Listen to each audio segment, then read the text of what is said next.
Azar, welcome back to Hey, three of both sides of the line, mate. How are you? episode 3, mate. We're here. I'm good. Get Yeah, trained episode 3. inside the studio together? No, it's a shame, isn't it? It doesn't feel the same. I No. mean, apart from the headphones, that's okay. But no, at least you're in the studio, mate. You're looking really cozy in a home there. Oh, I'm good. I just got off live to DJ, which was good. So as Yep. you guys just are recording this one, but we just got off the DJ, which I good. So I'm feeling very relaxed and comfortable. Man, he's a good guy. He's a great guy, isn't he? Yeah, we met his girlfriend, which is good. Got a bit of a history Yeah. about.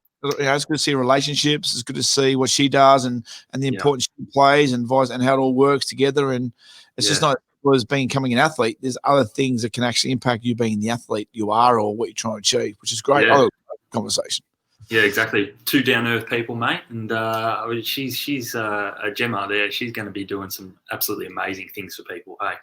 Oh, absolutely. And the way she's a bit nervous at the start. We hope what do we do? We pranked her a couple of weeks ago. We rang her. We pretend we were live. That would have gone down well. I know. It's good. So, it's good value, mate. It's good value. So, yeah.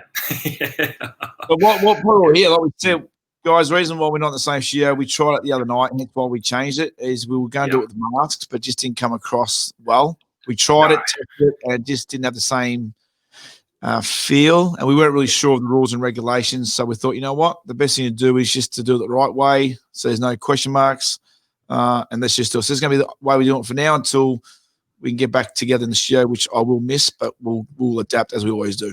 That's right. And, people still get the chance to see our beautiful faces, mate, and our silly facial expressions, and actually get to see our lips moving, because there's nothing worse than this, isn't it? It doesn't look right. I don't know. It just doesn't work.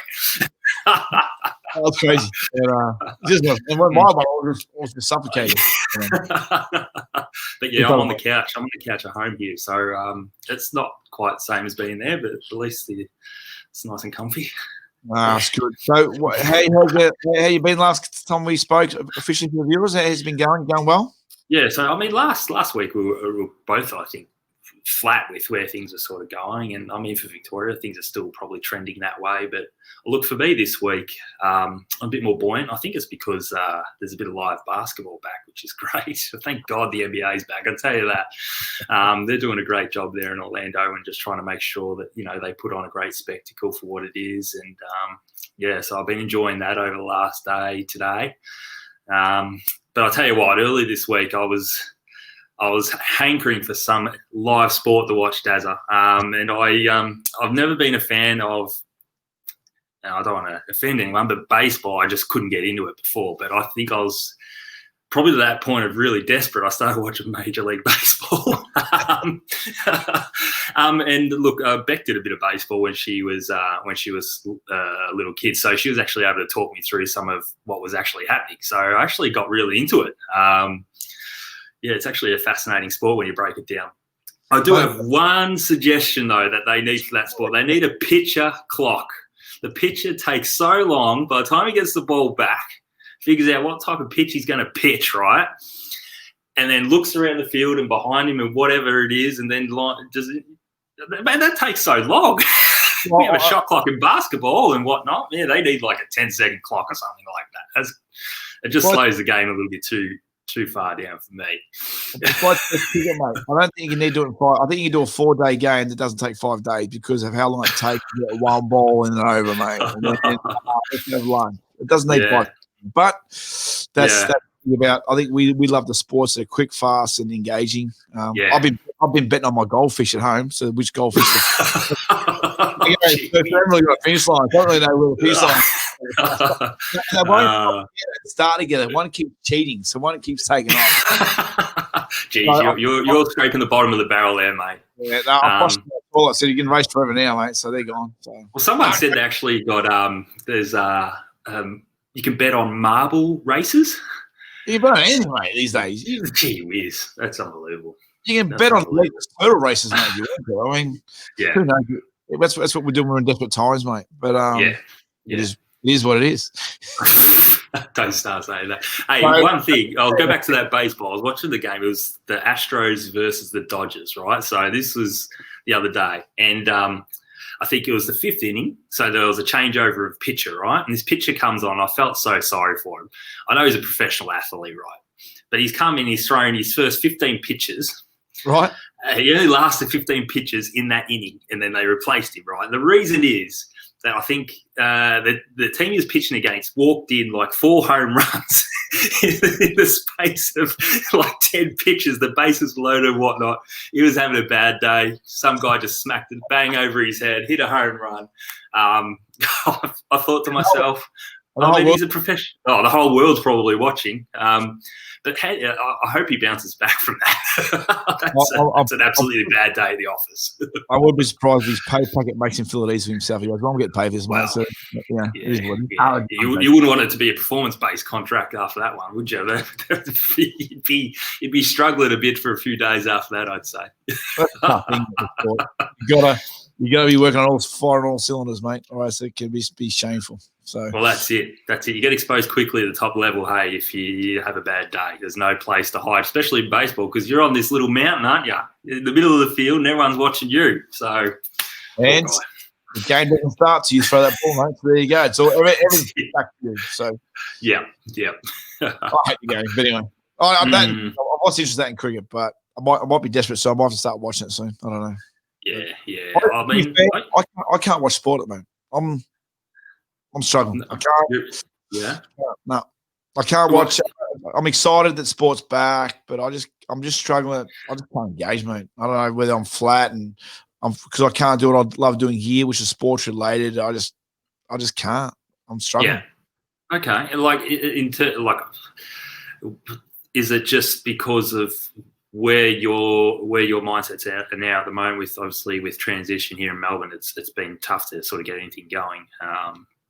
Is it more or less you just feel the that's just carrying over? Is it a feeling of resentment maybe? Maybe resentment, frustration, might be jealousy. I want to do what they're doing. I want to be doing what I love doing. I mean, take the business out of it now. Yeah, the business that's another problem. I love what I do. I can't do what I want to do, and the way I'm doing it is not the way I normally would do it. I love these conversations. This is going to be part of us anyway, but I can't help people if I'm not there personally with that person. So I can't do what I love doing. They get to do what they love doing, and they get paid for it. I just think I struggle. Good luck to them. Great encouragement that's out and about, but I just can't. Yeah. So I watch Netflix when I can. Find some series that just gets me into the little world and bubble and just watch that and just go into my own little world. That just floats away. So. Yeah, fair enough. Well, sometimes we need a good little bit of dose of downtime. I think that always helps us, just recalibrate a little bit because a lot's been going on. A lot of people are feeling different pressures at the moment and a lot of impacts.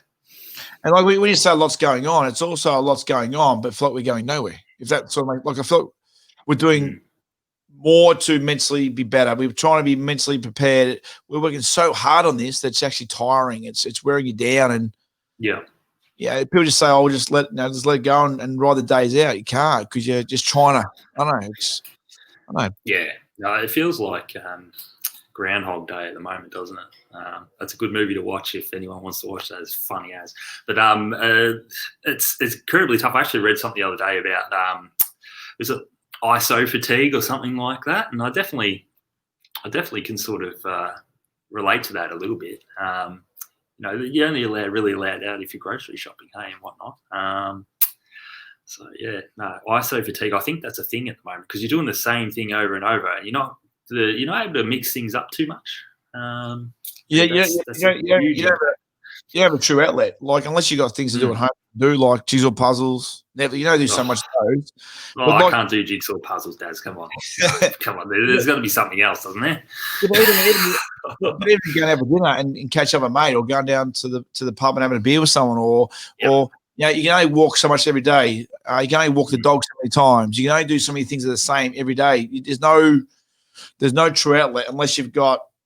I'm a tradie. If I had a workshop at home, maybe, but then I'd be stuck doing the same thing. I wouldn't be able to go and use whatever I'm building. I can't take somewhere. So it's just, I don't know. It's hard to explain, but yeah. No, No, I see what you're saying. It's tough times. I don't know. We keep saying it. We just got to battle on and, I don't know, band together and hear all this sort of stuff. You know what? The one thing I will say, the messages of support that, since we've started doing this, I think it's probably starting to, grab onto some people out there. The messages of support that have come through to myself, and I think you've probably had some messages as well, Daz. That's the stuff that's probably the real uplifting side of things right now. People get to see us be a bit goofy and a bit silly and talk about this and that and whatnot. But, I think we're hitting on some hearts out there with what we're talking about, that's for sure. Well, like we say, we don't have to do this. I mean, there's no financial reward. It's not what we have to. We always thought, we talk a lot.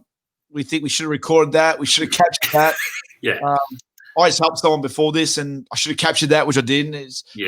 Capturing it, we're sharing it. If we get engagement, I'm having fun doing it, and I enjoy talking about anything and everything. I don't care what we talk about. But today, I think we've got some points that we want to try and cover, but otherwise, wherever it takes us, if we talk about one point and it goes off into a different direction, that's what we're about. And just too good to chat. And if that means people enjoy it, I'm wrapped. I'm stoked. Yeah, absolutely, for sure, 100%. So do try and be some sort of professional and have some sort of criteria that we want to talk about at some point today. What do you want to do? Yeah, absolutely. Yeah, let's do it. Let's get into something. Let's get into something right now. So I listen to a few different podcasts and whatnot. I just love listening to other people talk, particularly around the sporting profession. So I was listening to a podcast the other day, Dazza. And look, I get this is high end. This is a high end sort of sport. I was listening to the current manager of Manchester United, right?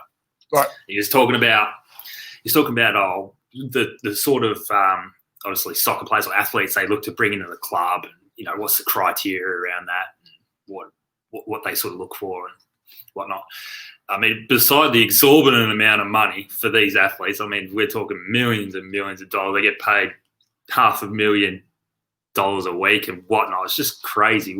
I can't understand it. But he was saying that the people they try and recruit and get in, besides talent, obviously you got to have talent. That's obviously probably the top criteria. You got to be absolutely great at what you do.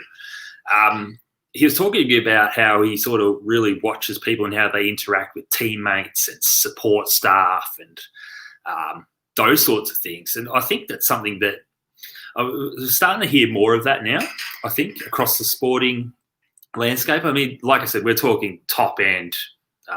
This is a top end sport. But if we break it down and come back down to where we are, Daz, our grassroots sort of level, I think that's starting to come through. You hear more and more coaches at our grassroots level start talking about that stuff, do you think? Yeah, and I think me personally, I'm noticing more since COVID that we're starting to look at what has much of more of an importance in selection criteria and how we handle ourselves and how we handle ourselves. And like the test case now is the ones who aren't doing anything in COVID-19. I know there's nothing to do, but there's still something for someone to do. If you're not doing it straight away. But it's how you deal with things, how you handle things, how you talk about things. Like if you're on social media and you're being negative, people see that. If you're negative, you're going to be negative, in a team concept. Absolutely, for me, it's a key ingredient. If I see someone in a trial walk in with this arrogant that I think it's going to be, I've already turned off. I need to do. That's right. You need to tick some boxes now. You need to go far and beyond to get my attention back. Otherwise, you've lost me as you've walked in the door.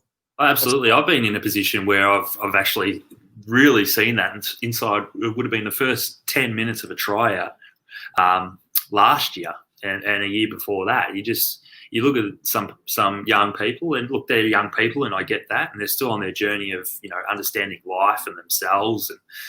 But I tell you what, as soon as you see those real sort of off-putting behaviours, I'm sorry to say, it's just a line through the name, isn't it? A little bit.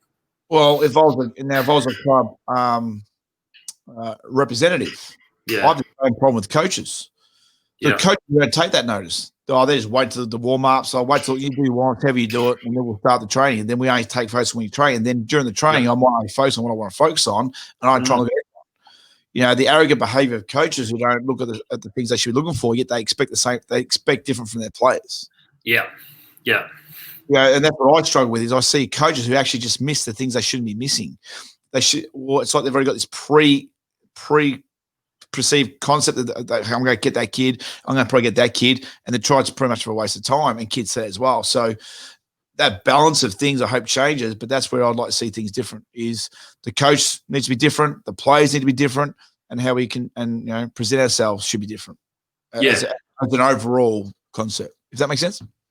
Yeah, that makes sense. That makes real clear sense, and I guess and that's where we're going to find out. I think out of this side of COVID, what a lot of sporting teams and clubs and organisations really start to stand for. Because, a lot of people probably right now, there's those, like you said, they're going away and they're working super hard to go away and get better and make the most of this time. There's going to be, unfortunately, some that, for whatever reason or another, just aren't proactive enough with it. And there's going to be some as well, I think, who are, through lack of maybe being around role models and maybe other people, are going to probably continue to struggle, but also develop or build on what they've already started to develop in terms of bad habits and the way they conduct themselves. Well, that's and this conversation goes in a million directions. This is amazing. Yeah. Here's the thing about a bad habit. What is actually a true bad habit in today's what we call the new normal? Because in a bad habit, a bad thing for a person that's been created because they've been stuck doing nothing. They've struggled mentally, emotionally, physically. And is it a bad habit that they've created? Is it a bad habit that's been forced upon them? Yeah. When do we start to say, well, you need to be accountable for that yourself? Or we understand why this habit's in place, but we need to be nurturing it back out of it. Or do we judge you for that? I don't know if that makes sense or not. I don't know. Maybe you might need to just rephrase that a little bit for me. So with bad habits, right? So we generally create a bad habit by being lazy, not putting the effort in, not putting the time in. Yeah, and not being consistent with how we go about doing things. Is that correct? Yeah. With COVID-19, and it's not an excuse, but it's something we've got to think about. Without realizing bad habits are being created, unfortunately, probably not by choice, or no, I don't know if it's choice or it's been not forced upon them. I don't know what the word is bad habits are being created now because of the mental side we're stuck in. We're struggling. We're not motivated. Now, I know that's choice. I always say you should get out and do something, but then also the impact it's having on people, it's hard to control that. So when we come out of that, the bad habits that we've got, what I'm probably getting at, is it all about choice, or is it because some things we probably just can't control and we've got to learn to readapt and re-educate ourselves once we're back to what is the new normal? Well, we don't know exactly what the new normal is going to be after this. And indoor sports, I think, and we were talking about this the other day, weren't we? Indoor sports are going to be the ones that are probably going to have to adjust or adapt the most because you're in a confined space, limited number of people may be allowed in there going forward, sanitisation requirements, whatnot. But I think that's got to be choice, doesn't it? You're all in control of your own choices a little bit. I say yes. In terms of your attitude and behaviours and how you conduct yourself and what you want to work on, that's all choice. Well, generically I say yes. But example for me this week, I didn't go to work. I was stuck to, but mentally I was broken. I felt like I was on my knees for the 10th time in this COVID thingo. Yeah. I didn't choose not to want to get up. I didn't choose that I didn't want to go to work. I just struggled. Yeah. If that struggle gets harder and harder because I'm not in the right environment, I don't have the right support platforms, these habits will be created. When do we say that is a choice? Yeah, but the choice you've now made, and obviously you had a couple of rough days, no doubt, and you chose to recalibrate and take that downtime. But you've made the choice to, again, get back to it, haven't you? Yeah, but and this is what I love about this, because this could be a good debate, but I've experienced this before, so I know how to deal with it now. Well, and I don't deal with it right. Now, let's go back to a 16, 15, 14-year-old kid who's going and feeling. They've never experienced this before. Yep. They don't know, but I've had to go through this many, many times over many, many years. Yeah. To know that when I'm on my knees, that I'm going to get back up, and I know when. I know if I need a day, I need 2, I need 3. I know when the bad habit's getting so bad, I need to get out of my rut I'm in, and that's choice. I get that. Yeah. But I had to learn that. And to say that we're 30-year-olds, we've experienced. I'm 30.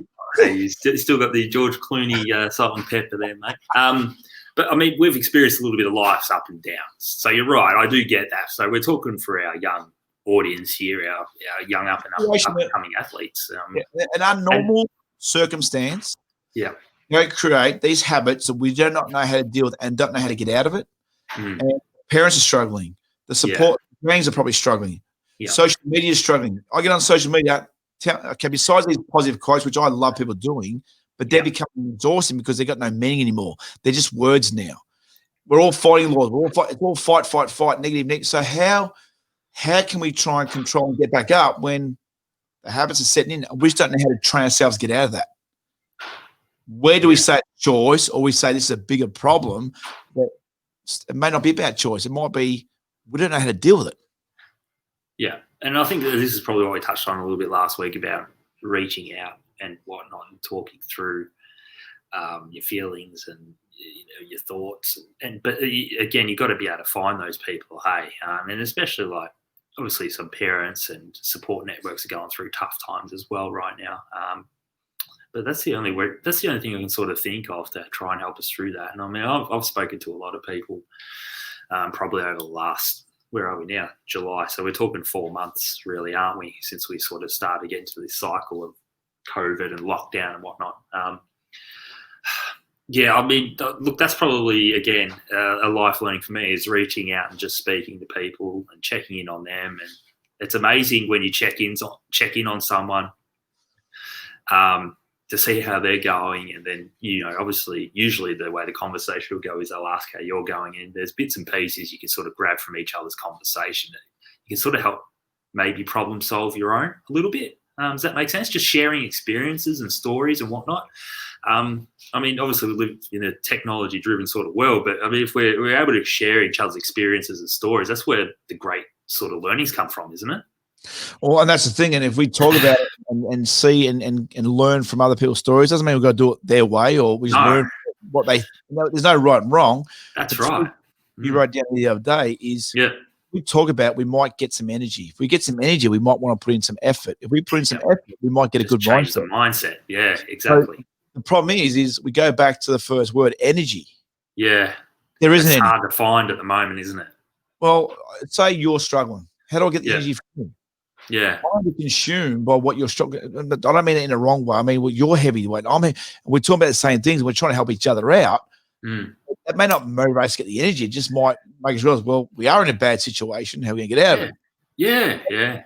Maybe we're not accepting that we're in a bad situation. We're like, oh, no, it'll just pass or whatnot. We are. It's not going anywhere anytime soon. I've accepted I'm in the shit right now. I'm struggling. That's a bad jar. Sorry. Yeah. That's the thing. I don't know. I just like you. But these notes we wrote down and we put on the thing we're about is energy. Is how do we get the energy? Yeah. How do we get inspired? How do we get them to want to put the effort in? Yeah. And how do we get in mindset to actually want to do that? And again, I know it's choice to get in, but mate, if I'm down and out, it's not that I'm intentionally choosing not to go out and work. No. Mentally, it's overcome my body, and I just don't know what to do. So. I just don't know what the answer is. It's just probably talking about generics here. And yeah. Look, there's no clear-cut answer for everyone, and not the same rule applies, no doubt about that. But I think what we're going back to is around who you can reach out to and talk to. I mean, I actually this morning, I sent a message to someone who I really admire. I've never spoken to them in my life. And I just sent a message saying, hey, look, thanks for the connection. Really love the way you go about doing it. Big admirer and good luck for, what lies ahead for you. But that's the sort of, you put yourself out there a little bit, and sometimes you don't expect anything to come back, but within the next hour, something actually came back and, a real word of appreciation. That sort of stuff, that energizes me, but that's me. So, and I know it's different for everyone, but you got to, I don't know, try and find some sort of level of support structures, I guess. So go back to a 15-year-old, 14-year-old, 13-year-old. Yeah. Would you have done the same thing? Why can't they do the same thing? No, would you have done the same thing? If I was going back to my 15-year-old self, probably not. I was probably more introverted than what I am now. But we're talking about different areas here as well. I mean, I wasn't on technology. I didn't even have a mobile phone. So it's easy now. Maybe the person you were with today's scenarios. Yeah. what I'm probably trying to do is, it's not you, it's generically everyone. And even with DJ's live interview about the word awareness, it's great. We get awareness. We reach out. But the problem is I could reach out and talk to someone all day and still feel the same. I could get the most inspiring quote and create awareness that we're all struggling. I get that. I'm aware that we're struggling. The awareness is out there. What I don't have awareness of to do is what is my outcome for me personally? What is my outcome for you? I'm trying to get my understanding, and this is me being too complicated on how I think, is I know it's all out there. We all know that we're struggling. We all know we're in COVID. We all know there's suicides. And I know we don't talk about all of it, but we know there's awareness in some shape or form. To what degree, I know, but I personally more aware. But I need solutions. Yeah. Is that me being too complicated? I don't know. No, I don't think it's you being too complicated. Again, Daz, your situation, your business, some small business. I'd hate, being in the shoes of a small business owner right now. It's incredibly difficult. It's probably the toughest thing to be going through on the planet. So I get exactly what you're saying there. Yeah, and like I said before, not everything's going to apply for everyone. That's for sure. So I'm here for you, Daz. No, I love you. I'm not trying to make this feel about me. I'm just trying to put it out there that I like how we all want to get awareness, but what I want to start seeing now is act on that awareness. Is okay, well, I don't need to be aware that this is happening. We're aware of that. It's already there. Yeah. What I want to know is how do I take the steps forward to try and deal with it, get through it, or cope with it better. Yeah. Okay. Not deal with it, not get over it, but cope with it better. For me personally, for you personally, it might be different. Yeah. For person A, B, C, it could be different. Yeah. That's it. I need a concept. Yeah. It's interesting you say that. So I'm just trying to focus my mind to probably some of our audience here, our young teenage audience and, our players out there right now, probably itching to get back into basketball. I probably think of some of the role models you maybe idolize. What some of the traits that make those people idols for you or role models for you. Maybe that could be something to just maybe draw from a little bit. Seeing the commitment that those people put in day out, or liking the way they go about doing things, a level of confidence or a little level of determination. Maybe that could be something to look at. Do you think? Yeah. Talk about role models, or me being out there. I flip another way. So I'll say, you know what? Maybe I need to look at myself as the role model and work out my key attributes are, what my qualities are, and start taking pen and paper. If I have positive attributes, I'll put them in positive column. If I feel I have negative attributes, I'll put them in the negative column.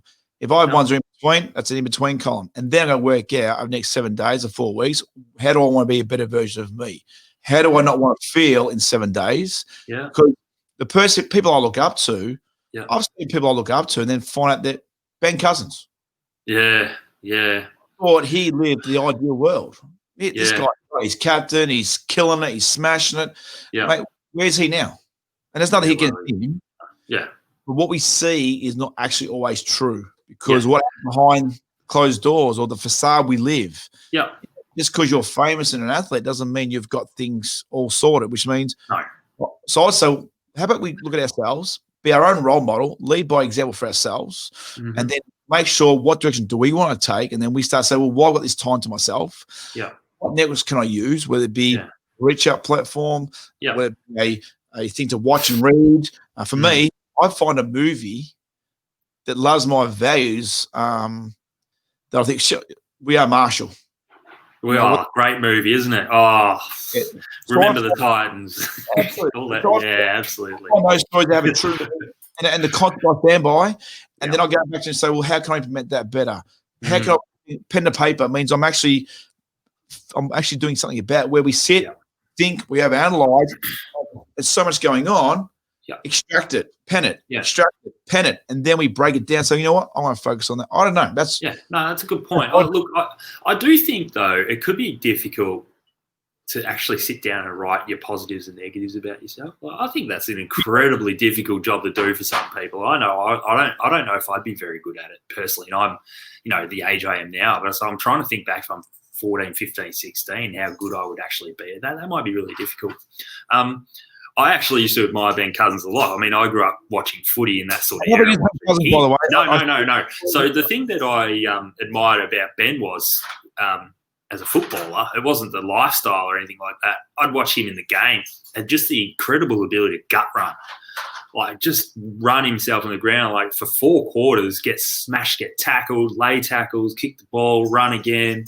Like, that was something I admired. Chris Judd was the same. They just run and run and run. Like, and that just takes unbelievable mental strength to do that over and over. So, I mean, that's when I go talking about traits and whatnot. That's the sort of stuff that I was sort of looking at growing up. Does that make sense?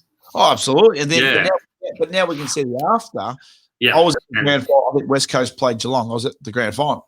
Yeah. So you got your Kerrs, you got your Cousins, you got Judds, what a great side. It looked like they had things sorted. Great Chris Mainwaring. But then you go back now, how much of a mess was that culture? Oh, the culture was a mess. I mean, that's been well documented, hasn't it? So they're the things that now we know. So then I always get, well, hang on, just because I see it doesn't mean it exists. Just because it looks that way doesn't mean it is. That's why I think you can go back to what you said, is writing things down for yourself. We've never had them. But this is your piece of paper. So if you put a piece of paper and I write it, no one has to see it. So you'll be. No, that's right. You can be honest. Yeah, and we had a conversation, didn't we, the other day about mind mapping? How that's become a really sort of redundant form of creativity and thinking your way through problems and whatnot. Well, you get to see how many people actually sit down and mind map. I mean, I'll put my hand up and say, look, I'm probably guilty of not doing it enough, but it is actually a great exercise, isn't it? Well, I'll be saying, where was I pre-COVID? So Darren Hindle pre-COVID, XYZ. During COVID, of COVID 1, XYZ. Yeah. How I'm now going COVID 2, XYZ. And there'll be key themes in those 3 areas. And then when I come out, we might be in COVID 4 or we might be coming out of it. Then I'm going to say where I want to be once I come out of it. And then I'll try and find ways. So I just had a person, I won't say who, doesn't matter who we're talking to, is we started to find key words. So we had a certain word, we look it up. Okay, we picked up key words out of that and created subcategories. And then I dealt with the main word that stood out the most and reflected on me. So we focus on that area. We start to really navigate who we are because we've never had time to do it. We're so busy. We've never really worked out who we are. Yeah. We get told who we should be. We get told what we should do. Mm-hmm. We ever sat down and worked out what I personally want to do without all the outside noise. Who am I without the outside noise, without the praise or the criticisms or whatnot to drive you on? I mean, different things drive on different people. Yeah, I see what you're saying.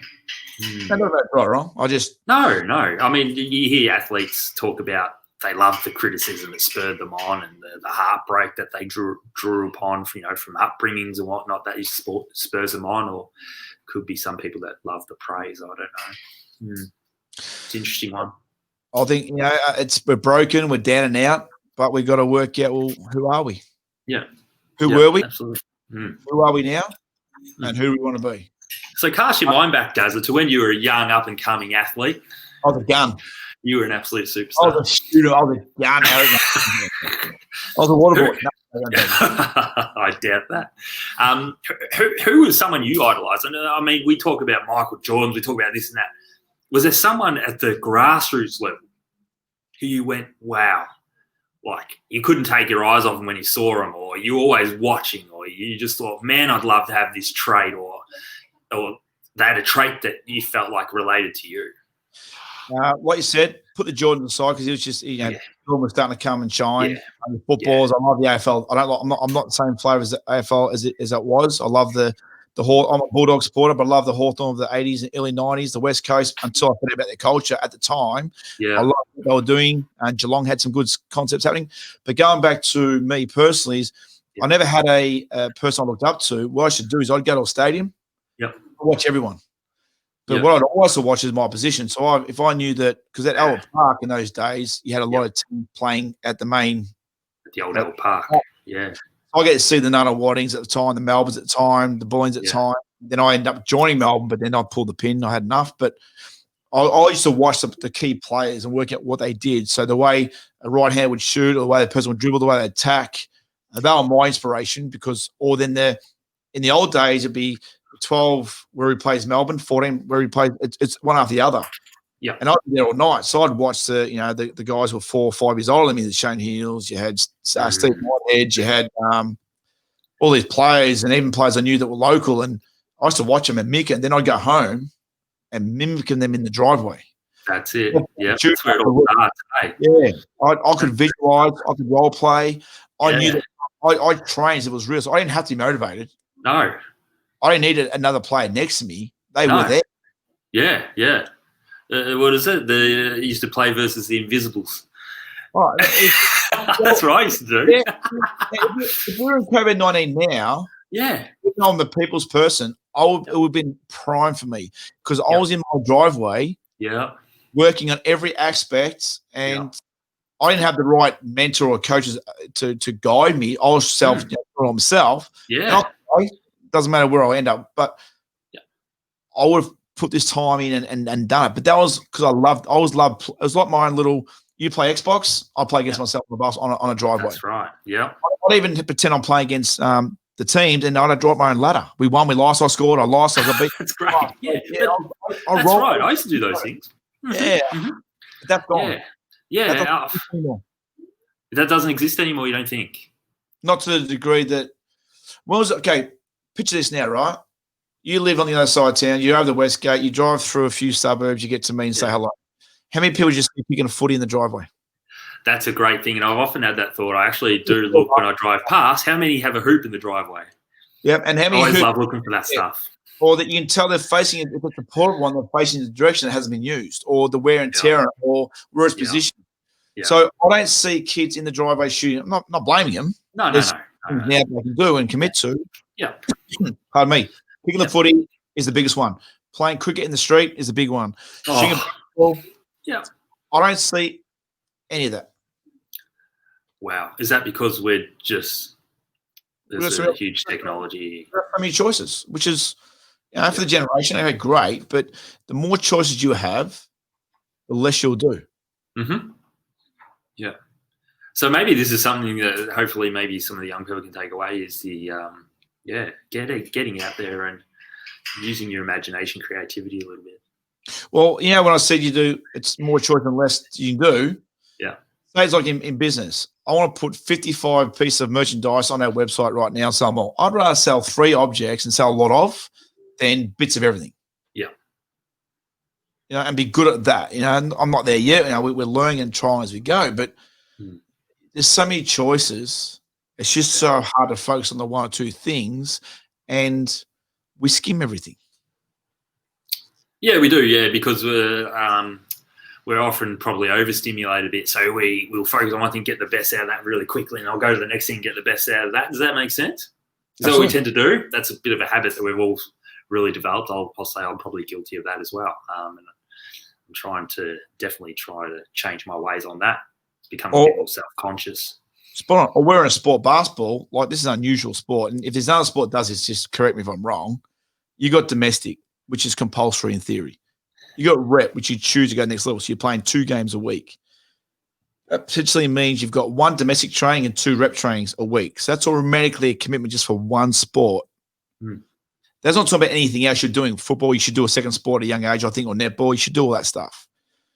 So we don't spend more time out on our own development because we think we're doing so much. I'm playing 2 games, I'm training. Well, you're doing that as a team concept. Yeah. What are you doing in your own time? Yes, that's why I think it's getting neglected. Yeah, and that's what we say as coaches so often, don't we? We often, I'll say this to my players so many times through a season is, what are you doing in your own time? You come in here, this is rep level, so we're talking about 2 hours of practice twice a week, then game, and then they do domestic and whatnot, but that's not enough. It's not enough. I've heard so many other coaches say the same messages who are more experienced than myself. You've got to just, if you aspire to go and grow and put yourself in a position to grow your talent, and it's all on you, you've got to put in so much more time. But then you've got to know what to sacrifice as well. Well, that's the fine line which people probably don't. So with basketball, don't know. I'd say there's an understandable reason why we don't. Like you look at domestic rep, 3 trains, that's a lot of work, and you're not talking about your school stuff, you're not talking about your personal stuff, you're not talking about your other sports. Now, if I wasn't doing domestic and one training, I could spend more time myself. But we've got to talk about workload, happy balance. What's right? The balance is we're a pretty heavy way down commitment. We commit to a sport that expects so much from us in a team concept. How much time is left for the individual concept? If you don't, you still have interest in other areas. If it was basketball your only thing, I'm very careful not to be at a young age because it may not be your be-all and end-all. You need to engage in other things. Mm-hmm. How much time left is there with what school is now? There's a lot of homework. There's a lot of extent. I don't know. I take the view that if you can manage your own time, there's plenty of time. There's plenty of time. Come on, there is. I mean, if you break down your day, you go to school or whatnot, you spend 9 to 3, 6 hours of school, come home, do your homework, go outside, play against the Invisibles, motivate yourself. And then, you got your practice. There's so much time. I don't know. I don't believe in myself. This is my view. People will whack me for it maybe, but you make your own time. I look at where I go the other way is it comes down to with your family commitments of what your parents expect you to do, where it's homework first. Okay, so now we're talking about that outside sort of impact, outside of you. I've thrown out. We've done. Sorry, yeah, you go. Go. No, I was going to say. So we've focused on the athlete, the visualization, creating your own atmosphere in a sense. So now we're talking about what drives you and what can sort of impact the success, your own success and your own improvements and the impacts from the outside. What can impact? Is that where we're at? Yeah, what can impact your schedule? This is the thing. So if we go into deep and detail about this, is me being very out there now. I got 4 kids in my family. We get dragged, driven here, there, and everywhere. We're going to do so much. Parents got to work, got to commit. We need chores done. We need homework done. By then it's 6, 7 o'clock at night. Who knows what their order of merit is in a family home? I don't judge anyone. I support everyone. What is their weekend life and what are they allowed to do, what they're not allowed to do? What are the rules under house? What are the governing rules that says you can or can't?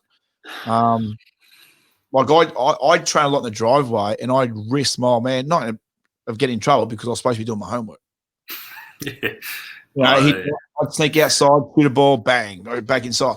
Like, I'm just trying to really emulate that in a normal everyday situation. If you don't have all these commitments, fine. But what if I'm being made to do a karate session or a music session or all these times? We may not always control our own personal life in putting more time into something. And then you got downtime. You need to have social time. You need to have a balance because basketball is not everything and anything. But how do we get the right balance with the commitment that basketball asks for before we even do our personal time? I think 3 training sessions and 2 games, compulsory. I get why. Football doesn't do it. You have a round robin format on a weekend once a year for your representation, but you play for your club once a week and you train twice a week. Basketball asks for a lot more than that. But you choose your. Again, we come back to choice. Don't you get to choose your own? Depends. Some players don't get to choose their own. No. Sometimes parents control a commitment. Would you say that shifted over the last few years? No, I think you don't think so. When I say 50, when we were at our age, I didn't have social media. I couldn't do anything online. So homework was done by pen and paper. Yeah. It's so accessible now that I think there might be more demands in other areas we haven't thought of. Schooling. I cannot fathom the amount that I see 4 kids going to high school. I've gone through that. The amount of homework that they get online at home, let alone they've already done 8 hours of school a day. And they've still got to do their personal commitments and do their training. I'm fathomed by the amount of schoolwork they get sent home. So what's the value? What do you mean? Well, the homework crunch and stuff. I'd be questioning the value. Yeah, I could question. We could question what's right. I've only got a kid in primary school, so yeah, I just know that it's a heavy burden and load as they go into high school. The amount of stuff they've got to do. Like I'll tell you, I do a private school. Yeah. So their sport is compulsory. They don't get home till 6 o'clock, 2 nights a week. Yeah. They've been at school all day. Big days. And then we're asking them to play their outside sport, which is a commitment, have their dinner, rest, rehab, all those things. Is time becoming a problem because of all the commitments sometimes we can't control. Private schools, they have a heavy commitment of after-school hours and Saturdays as well. There's a lot of things we can't control but we choose to go to that school. But sometimes I didn't choose to go to a certain school. My mum and dad maybe go to that school. Homework, I'm not choosing to have 4 hours of homework at night. Now, if they're not doing that during the day, I've got to ask the question, why they're not getting it done during the day? Okay, that's another question. We can debate about everything. But I wonder whether we've had to commit to so much more in today's society without realizing it, and we didn't have so much commitments when we were younger. Yeah, I think it's definitely shifted, no doubt, via to what you've told me then. Maybe we've got it wrong. I don't know. I was saying out there. Sounds like to me we've got it wrong. I was like to spark up a debate. Yeah, probably. I don't know. I might be a bit outside of my lane there, but I guess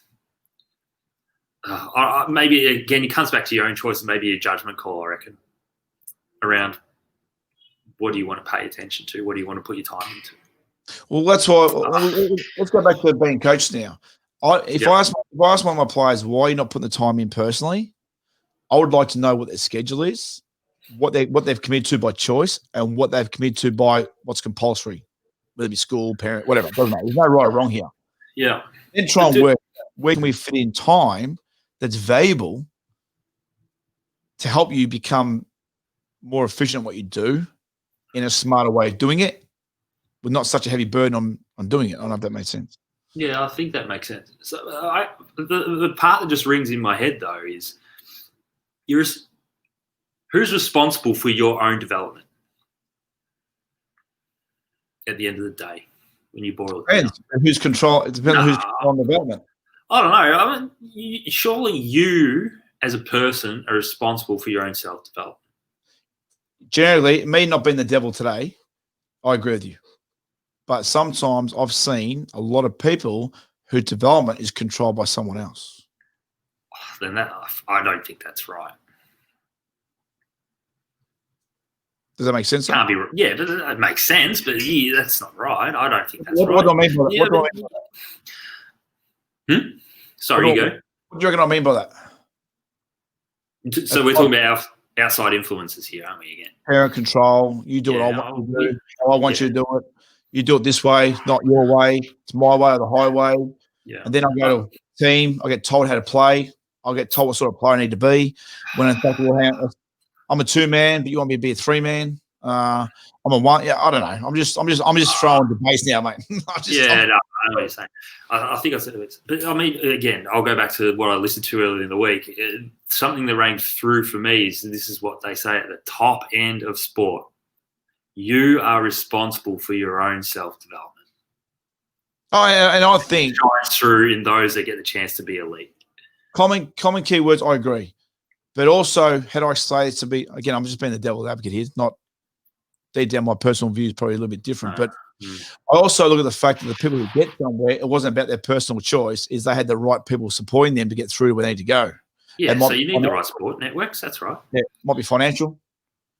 It might be player A has this support platform. Player B doesn't have that. So they're solely reliant on themselves. Doesn't mean they're going to make it. Your other ones who don't deserve it, but make it because they've had the easy ride. You know, I know someone who knows someone who gets someone through to get someone in. I don't know. Just how far does that actually go, though? Really? Does that actually work, though? I'll be honest with you. Yeah. How many times have you seen political things being made through kids' sport? Yeah, through kids' sport, it's rife with it right now, and it's coaching, not right. Coaching selection, play selections, the whole lot. Oh, absolutely. I think absolutely that's the case, unfortunately. I think so for a lot of our young athletes now have dreams or aspire to be top-end athletes. I don't know how much aligning yourself with this club or this coach or this person, that person actually gets you to the top end. I don't know how much that sort of rings true. Yeah, and then so the kid, the club hoppers. Doesn't mean the kid wants club hoppers. Here's some of my paper. Every 12 months, here's some of my papers. Oh, jeez. But what I'm saying, but sometimes the kid's not the one wanting to change clubs. Well, isn't it? Yeah, this is probably again. I don't know how much I want to go outside of my lane in this. It's about the athlete as the individual at the end of the day, and what makes them happy, what brings them enjoyment, isn't it? Oh, this is an interesting conversation. Like, this is an interesting conversation. I mean, I'll cast myself back. I mean, I had opportunities to go elsewhere, but I elected to stay where I was. And would it have been any different if I hopped somewhere else? Probably not. Don't know. But I mean, stay somewhere you love. I know Madison Rossi and those sorts of young players did that, didn't they? Yeah, but some people made decisions because a certain club didn't have the top end level they required to develop further. So if a club, say I made Rossi, Werribee didn't have a Div 1 women's team, or they had a champ women's team, so she went to Geelong to play Seaball at the time. Yeah. You look at what's my next criteria? If that's what we got, but I'm this player, you need to go to a club that offers a better platform for you to grow. Yeah, but observing that person in that example, incredibly self-driven. Absolutely. And motivated. And an unbelievable level of discipline. I was self-driven, didn't make it. No, me neither. I walked away from it. Yep.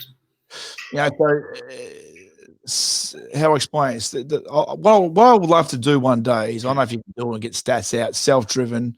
The players that make it, get a categorize of self-driven. You had the right support platform, where you grew up, where you come from, what inspired you to become who you were. Was it because you wanted to be better, or was it because you wanted to help the family put food on the table? Some people get extra reason to become better. It's not about them personally. It's about trying to support the family. They might have no other choice. It's the only outlet they have. So they put their heart and soul in everything they can do just to try and be. But you look at all the percentages. How many players miss out that have the same passion, actually even harder work rate, but miss out by luck? That we just couldn't fit 11 to 10, or we just didn't need that type of player today. I don't know. What am I going with this? And I'm being the devil's advocate today just because I want to just test the water. Do I agree that person is self-accountable for themselves? Absolutely, 100%. That's me. But I also learned, since having transitioned sports over the last 10 years, raising 4 children and seeing the children around those children that they have grown up with, that some kids don't actually have the full control of their development platform. Sometimes it's been taken away from them. Sometimes it's been distracted from them. Sometimes there's all these things I've seen. Yeah. And transition sports has highlighted a lot of things for me. A lot of kids come to us for a reason. I think it's just crazy what I see, what I know.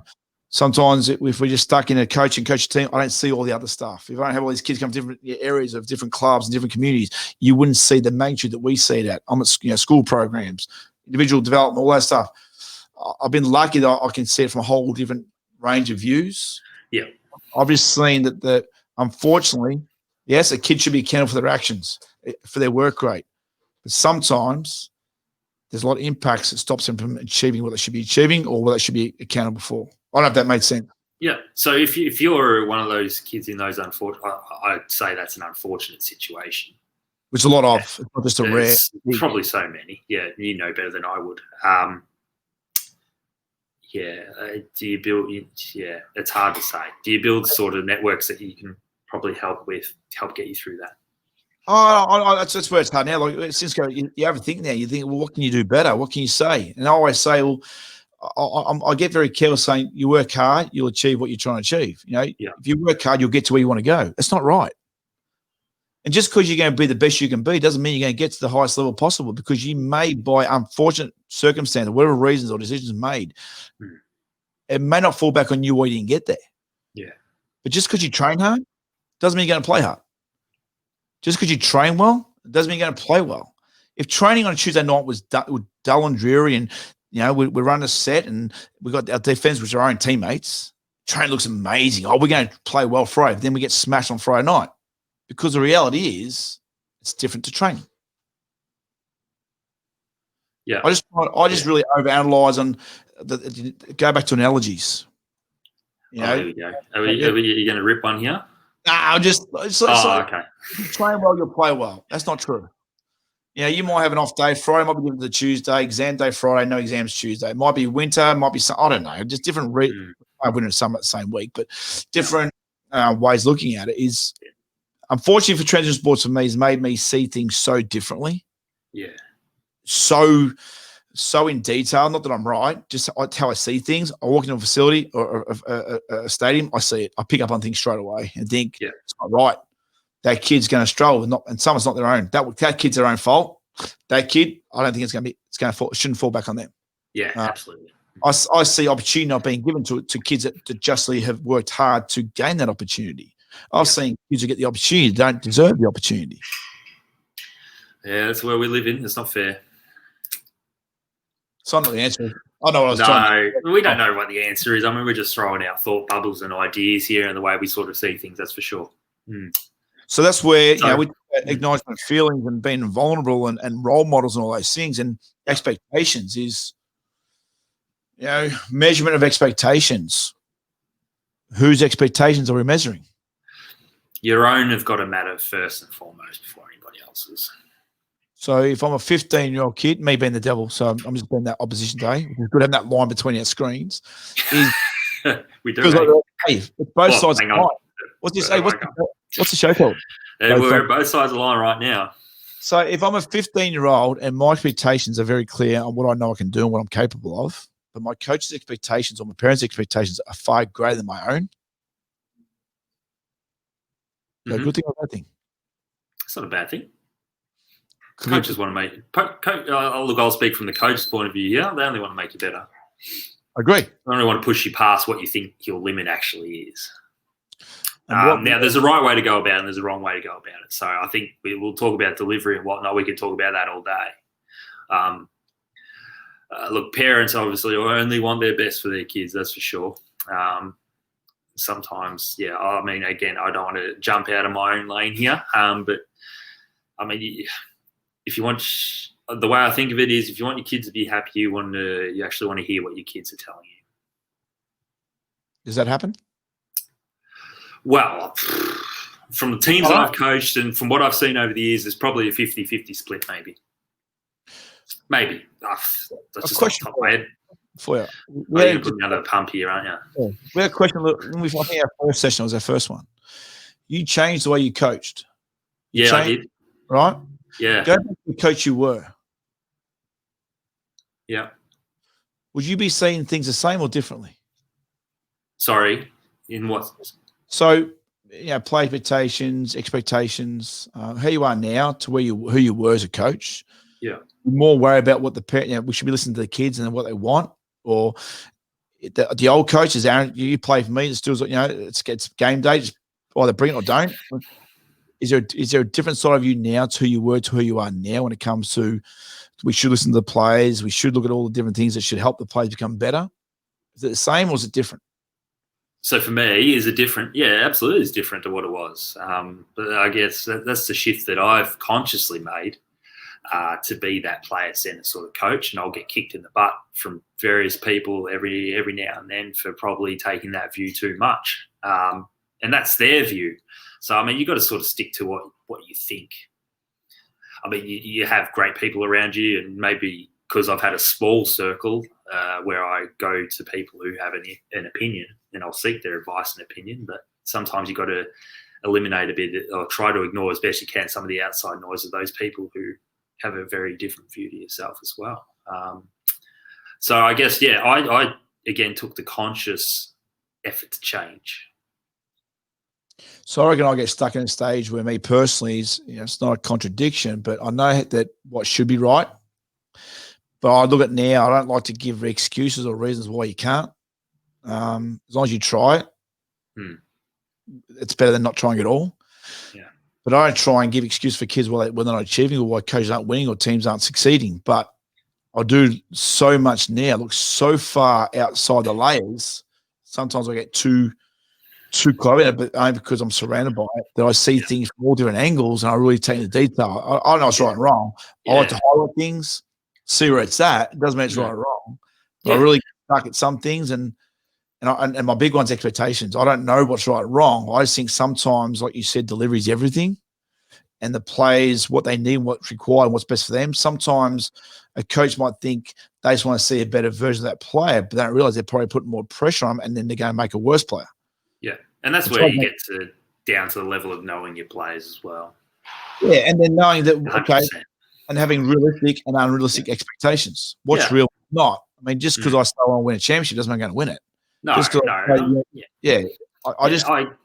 get what you're saying. And look, I've been guilty in the past, and even as guilty as in this past year with one or two of my players of probably not understanding them well enough in some aspects around pushing them in the wrong sort of ways. And the beauty about that is the players have actually said to me, that's probably not how that sort of runs for me or makes me tick or whatnot. So it's great that you can actually still be at that level to have that conversation too. Spot on. Because coaches don't get it right all the time, as much as we like to think we do. But we don't. So that, it's great that sometimes the players are comfortable enough to give that feedback. And so we're all clear. Like every role that someone has in life, whether it be a job, whatever, a parent, we all do things wrong. We don't, and it's not intent. Or some might question if it's intent, but we don't intentionally try and make a mistake. We learn from it, and we don't know. No one wrote a book on what we do. We try and do the best we can, but as long as we understand that, for me to try and be the best I need to ensure I'm offering the same for the person that's working under me or with me. Because I've always got to be careful, like me here at work. I have things I want to achieve here. Yeah. But it doesn't mean that the rate I work it at, that people are going to do the same. Yeah, 100%. It's am I a go-getter? I want to get things done in 5 hours, not 3 days. If we can do it in 5 hours, let's do it in 5 hours. If I want success, let's get done now. I'm not maybe I'm impatient, and I teach kids not to be impatient. But I don't know. I just like to see how discussions everyone has and what they think about is what are we trying to what's a true outcome for the individual, the coach, the player, the parents, is what are we trying to truly achieve? I heard someone say the other day, joy. Is we all just want joy or happiness? Mate, is happiness the destination? No, it's not the destination, more the journey. You just want to be on that constant journey of joy or happiness. So that's another topic that I think we should have next time. Yeah, we're an hour into. Yeah. But what stops you from having enjoyment? Oh, yourself, your outside influences, those sorts of factors, no doubt. Unrealistic expectations. Yeah. Pressure that shouldn't even be there. Fear of failure, all those sorts of things. Yeah, we tell kids, enjoy yourself, but make sure you do X, Y, Z, but enjoy yourself. But hang on, you maybe overthink on, you know what I mean? Like, yeah. Just go to the game, play the game, watch the game, come back and enjoy the game. I don't know. I get caught up in things. I'm not, I've done things I shouldn't have done, and I've done things wrong, and I've done things right, and I've learned from it all. But maybe the idea in the next segment is, what are we trying to say? Well, I think we could probably dig a bit deeper into expectations, fear of failure and whatnot. I think those are probably the biggest things that prevent us from being happy. Which creates anxiety, indecisiveness, doubt, self-belief, and maybe is my goal and your goal the same? Because I want this and you want that. Well, they don't align. So does that mean that I'm going to get to meet my expectation, or do I have to meet your expectation? They're the things I look at.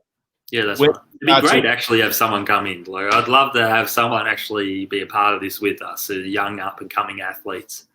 I was going to say an umpire. I think that'd be even it could be an umpire. I mean, like, these are the perspectives we actually want. Absolutely. I think so, because it's great to hear. Yeah. I also would see some great stories that look like everyone's going well on the outside, but in fact, they might be still showing the inside, even though they've achieved greatness. Yeah. Their stories I want. The ones who still struggle that we just don't know about. Yep. That's the real stuff right there, my friend. Well, we're an hour, mate. What are we going to do? Going to go for an hour, or we? I don't know if everyone will want us to go for another hour, does that? But I think we've covered some great stuff today. So I think maybe we should probably call it time. What do you think? Absolutely. And for viewers, I mean, I was playing a bit of a role today. This is why this called Both Sides of the Line. We've got to pretend to cover both sides or discuss areas that may make us think outside of the square. And it doesn't mean that I have a difference with Aaron or vice versa, or if we're a bit strong on things, we just try and test the boundaries of this is what we don't do enough of, is we truly define what we're trying to achieve and where we're trying to go with things. So unless we can't talk about both sides, we can't really get a true outcome. That's how I see it. What do you think, Az? Yeah, that's right. I think I was probably a bit strong on some of my views today, so I think that was a good thing. No, which is great, and that's what this is meant to be all about. And it's okay to have different views on things. I think that's something that's probably getting a little bit lost at the moment as well. Well, my brains didn't pop out and my head wasn't red, so I didn't. I took a picture. So that's good, Dazza. And always been me because I'm in a unlucky, I don't know, but I've seen a lot of hats and a lot of views from where I'm at, what I do, and where I'm at. I'm probably more involved than I thought. I don't call myself an elite person, but I'm a person who's involved in a lot of things and gets to see so different things and so many outcomes that I sometimes question. We shouldn't be going through this, or there's better ways to be doing this. That's all I'm trying to get at in my message, anyway. Yeah, I get you, 100%. Well, so we wrap it up, Daz. Well, we have to, mate, because people go to bed, mate. They've had brekkie, lunch, and dinner. So let's just. That's it. So look, we say this every week. If you ever want to reach out, please don't hesitate. Please don't. Mm-hmm. Right. So we'll reconvene sometime later in the week and see how this goes, and then see what we get in response and see what we discuss next week. But I think, like you said, expectations, enjoyment, all those things, and just start to try and let's get things. And also, I would like to touch on again how kids can actually be self-aware of themselves and how they can be their own role model and to take things next level by pinpointing what they need to work on and not keep getting told what they need to work on. Is probably what I was probably getting at and probably didn't think about saying it then. Is self-thought, self-process. Does that make sense? Mm-hmm. Makes sense. All right, mate. You take care, mate. Love to your. Great to see you, mate. Thank you. You as well, mate. We'll speak soon. See you next week, everyone. See you guys. Much love.